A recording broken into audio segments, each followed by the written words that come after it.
함께 갑시다 라는 제목을 가지고 말씀을 선포할 때 아버지 하나님께서 저와 여러분의 마음이 활짝 열리기를 소망합니다. 네.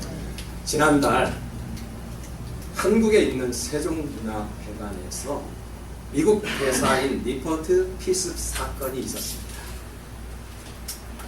그 리퍼트 대사는 병원에 나와서 치료를 받고요, 인터뷰를 하는데 많은 국민들에게 감동을 주었습니다.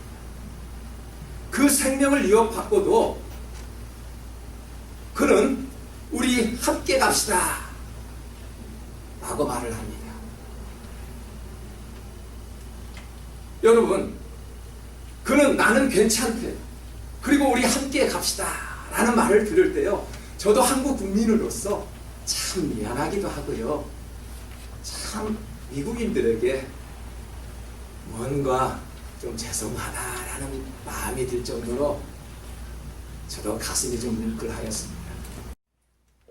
미국 국민과 한국 국민은 다시 한번 동맹국임을 확인시켜주는 그러한 광고판입니다. 우리 같이 갑시다. 참으로 따뜻한 말씀입니다. 혼자만 잘 사는 나라, 나 혼자만 잘 되는 것, 격차가 심하고요, 빈부격차가 심하면 심할수록 그 사회는 건강치 못하라는 것을 증명합니다. 여러분, 덩치가 크고요, 내가 몸이 아프지 않다고 해서 건강한 사람입니까? 아닙니다. 남을 살필 줄 모르는 것, 자신밖에 모르는 것, 그분은 건강치 못한 사람입니다.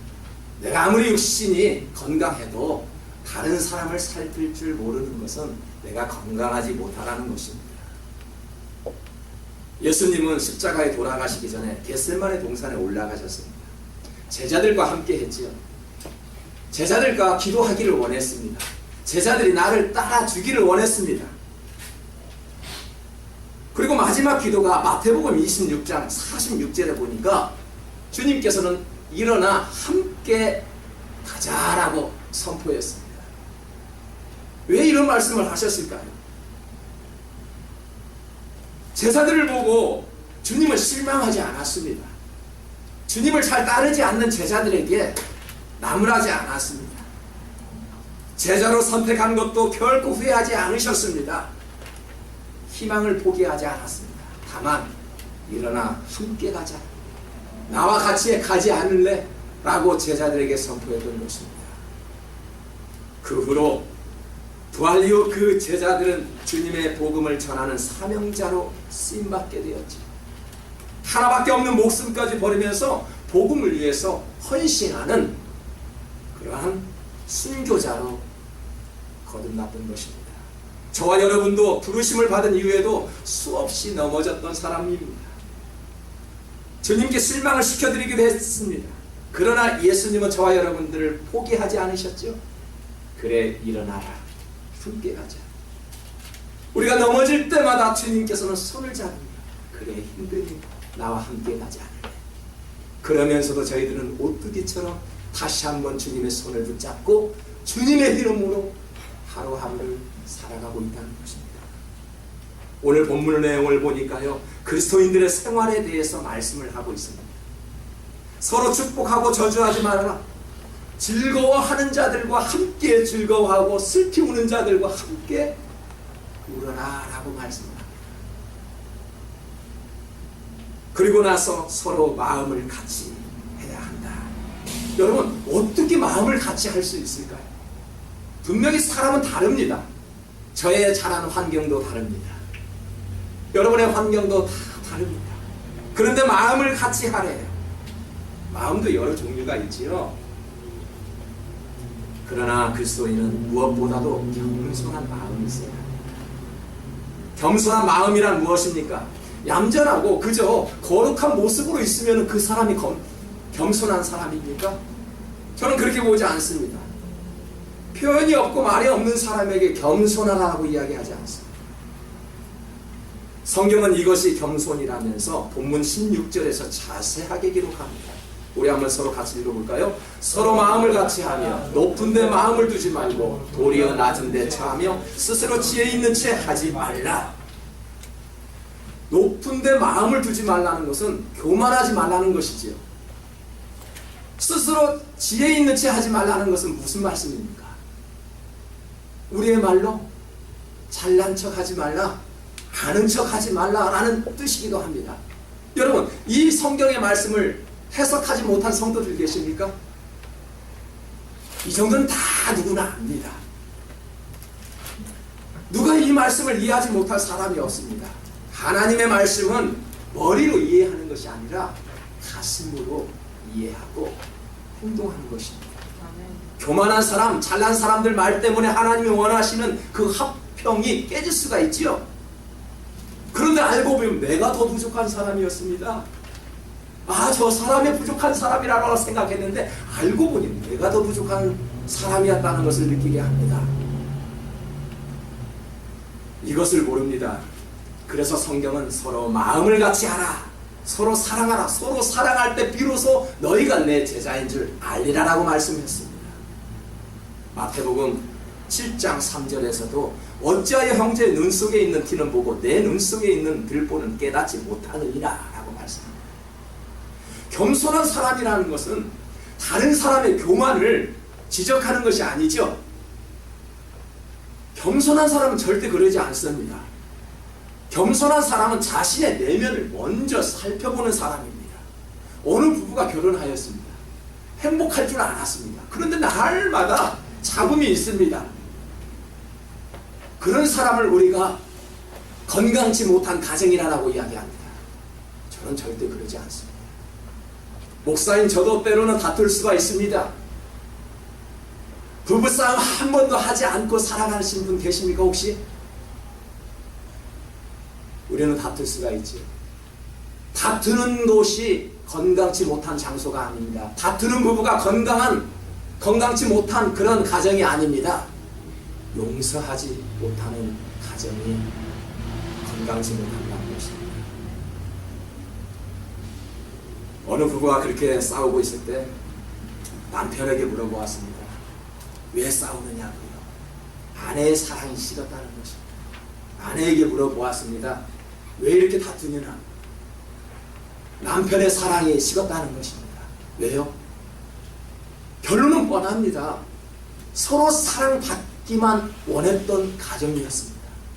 먼저 받겠다고 하면 항상 불만과 불평 속에 빠지게 되는 것입니다. 그렇다면 어떻게 사는 것이 지혜롭게 사는 삶일까? 도대체 어떻게 하면 지혜로울까? 한번 생각해 보셨나요? 시편 133편 1절에 보니까 형제가 연합하여 동거하니 어찌 그리 선하고 아름다워. 성경은 혼자 사는 것보다 연합하여 동거하는 것이 더 행복하고 건강한 삶이라고 말씀합니다. 믿음의 성도들도요, 함께 해야 합니다. 나 혼자 믿음 좋다고요? 나 혼자 기도원에나 찾아가서 열심히 기도하고 방언받고? 아닙니다. 우리는 조금 전에 기도했듯이 죄인된 모습으로 이 자리에 모였습니다.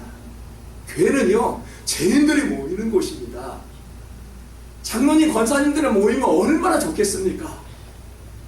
아, 목사님 그렇게 순종만 잘하는 모임, 그게 교회가 아닙니다. 교회는요, 죄인들이 모이는 곳입니다. 나와 다른 사람들이 모여 함께 하나님을 예배하는 곳이 바로 교회입니다. 우리도요, 믿음의 성도들과 함께 즐거울 때 함께 즐거워하고요, 성도가 울고 있을 때 나도 함께 울어주는 것이 바로 하나님의 자녀가 되는 것입니다. 어떻게 이것이 가능할까요?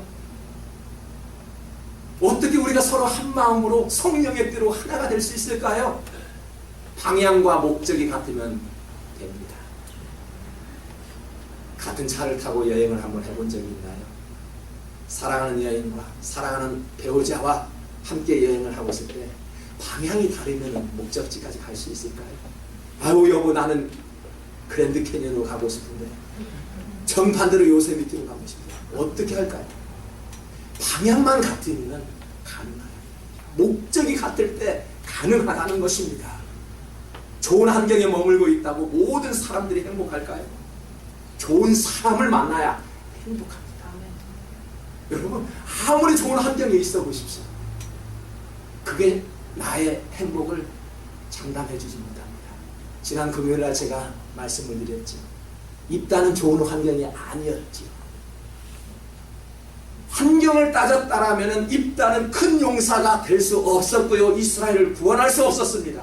그럼에도 불구하고 입다는 환경을 생각한 것이 아니라 하나님이 주신 그 마음대로 목적을 향해 나아간다는 것입니다. 우리가 아무리 환경이 좋아도 사람을 잘못 만나면 불행하게 됩니다. 그러나 환경이 좋지 않아도 좋은 사람과 교제하게 되면 행복해지는 것입니다. 본문 17절에 보니까 악을 악으로 갚지 말고 모든 사람 앞에서 선한 일을 하라 라고 말씀합니다. 악을 악으로 갚지 말고 구제 사역을 열심히 하고, 이거 믿지 않는 사람들도 할 수 있죠. 형제를 사랑하는 거 이방인들도 그렇게 할 수 있다라고 성경에서 지적합니다. 내가 우리 아버지 어머니를 존경하고 사랑하는 거 목사만 하는 것이 아니라 이방인들도 믿지 않는 사람들 할 수 있다라는 것입니다. 여러분, 선한 행동을 한다고 해서요 구원받는 것이 아니라는 것입니다. 그렇다면 성경에서 말하는 선한 일이 어떤 것이 선한 일입니까? 내가 열심히 일을 해서 뭔가 좋은 일을 한다고 우리는 그러한 것들을 선한 일이라고 생각하죠. 오늘 성경에서 말하는 선한 일이라는 그런 것이 아닙니다. 마태복음 5장 13절에 보니까 다 같이 있습니다. 너희는 세상의 소금이니 소금이 만일 그 맛을 잃으면 무엇으로 짜게 하리요? 후에는 아무 쓸데없이 다만 밖에 버려져 사람에게 밟힐 뿐이니라. 아멘. 저와 여러분을 소금으로 비유했네요.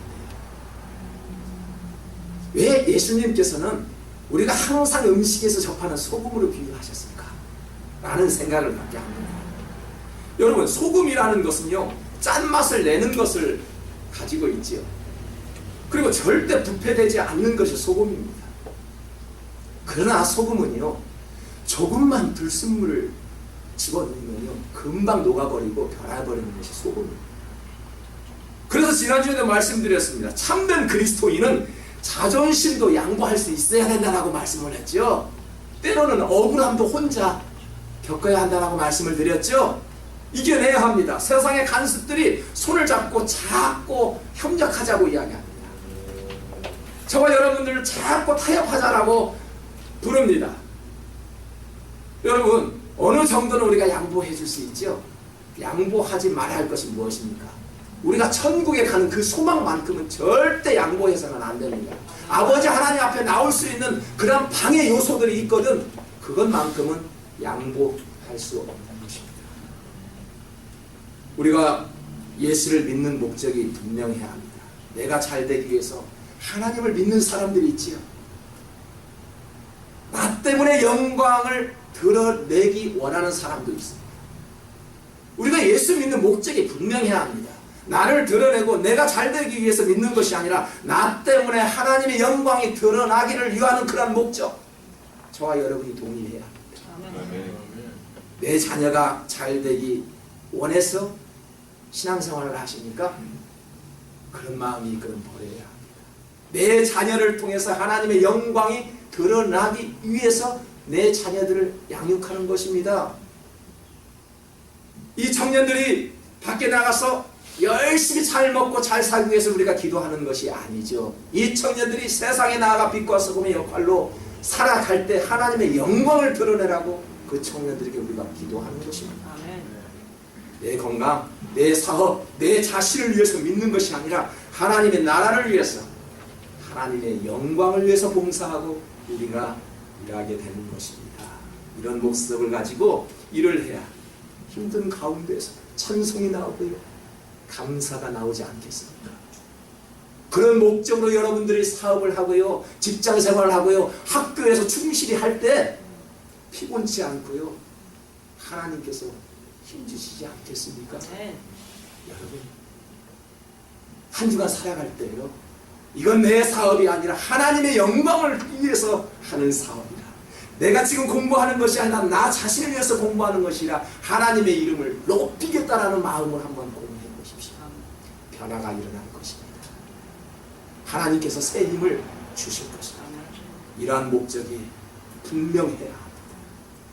만약에 이 고달픈 이민 생활을 하면서 일 자체가 삶의 목적이고 일에 매여 사는 것이 목적이라면 더 이상 소금의 가치를 잃어버리는 것입니다.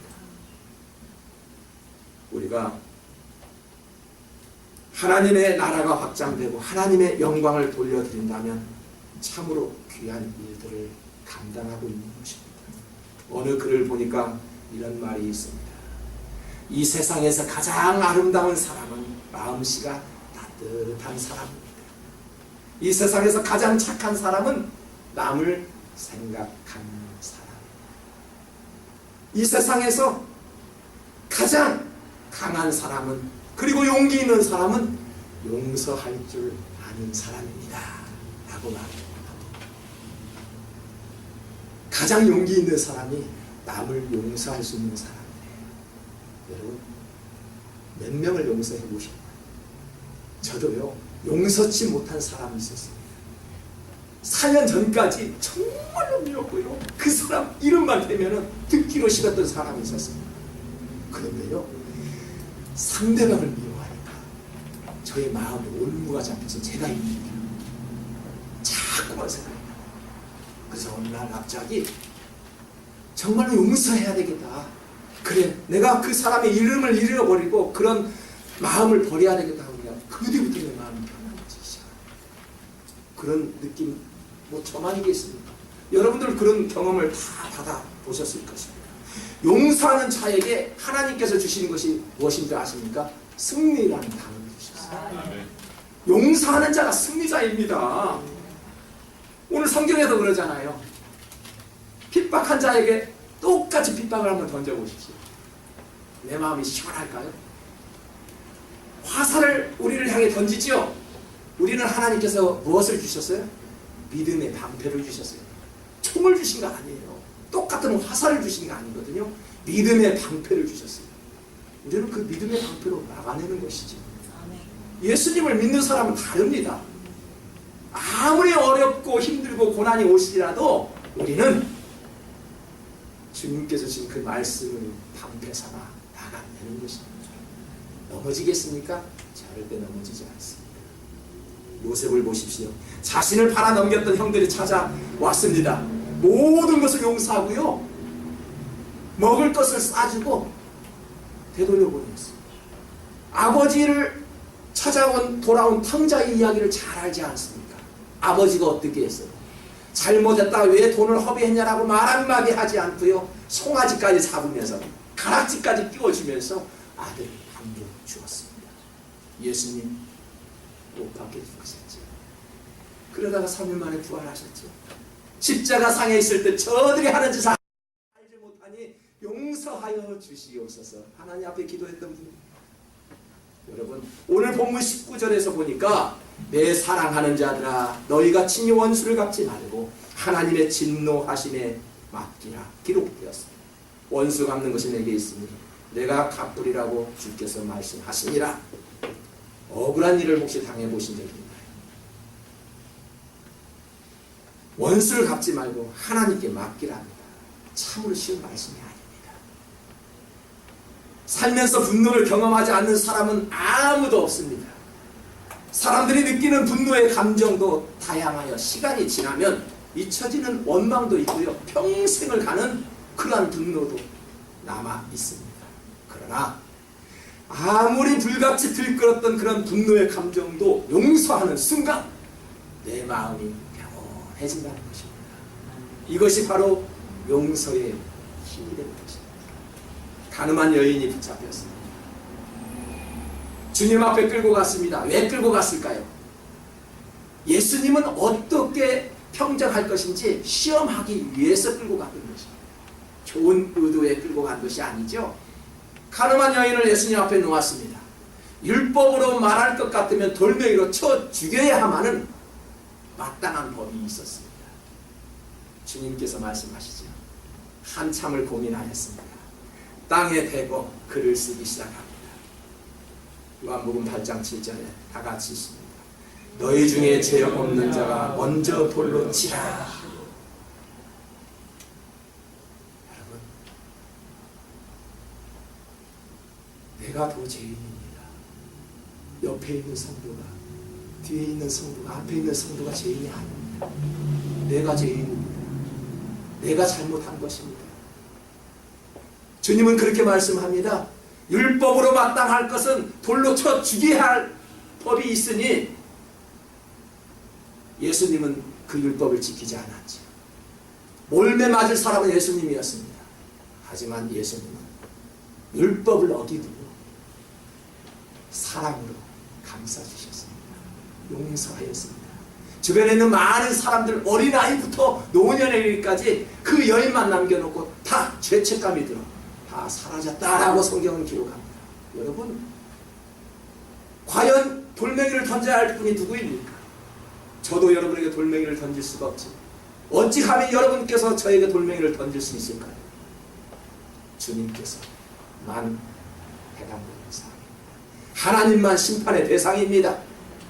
우리는 모두가 용서할 대상입니다. 오늘날 우리의 모습은 어떤가? 마치 나는 의인이요, 저 사람은 죄인이라고 생각합니다. 조그마한 잘못만 있어도요, 인터넷 댓글에 보면 그 사람을 다시 한번 죽이게 됩니다. 많은 인기 배우들이 그래서 또 한 번 죽지요. 우리의 모습입니다. 교인도 죄인들이 모이는 곳입니다. 은혜가 언제 쏟아 넘쳐납니까? 언제 성령의 불이 임합니까? 우리가 용서할 때, 나 같은 죄인도 하나님께서 용서하셨던 것처럼 우리도 다른 사람의 마음과 행동을 보고 용서하실 때 성령의 불이 임한다는 사실입니다. 아멘. 은혜로 덮어버리면 더 이상의 죄는 꿈틀거리지 못합니다. 사랑하는 성도 여러분, 모든 죄는 주님께서 은혜로 덮어버렸던 것처럼 오늘 이 시간 하나님이 내려주신 그 은혜로 모든 것들이 덮어지는 귀한 시간이 있기를 소망합니다. 우리 같이 갑시다. 홀로 걸어가신 십자가의 길을 함께 걸어서 여호와의 능력으로 살아가는 저와 여러분 될 수 있기를 주님의 이름으로 간절히 축원합니다.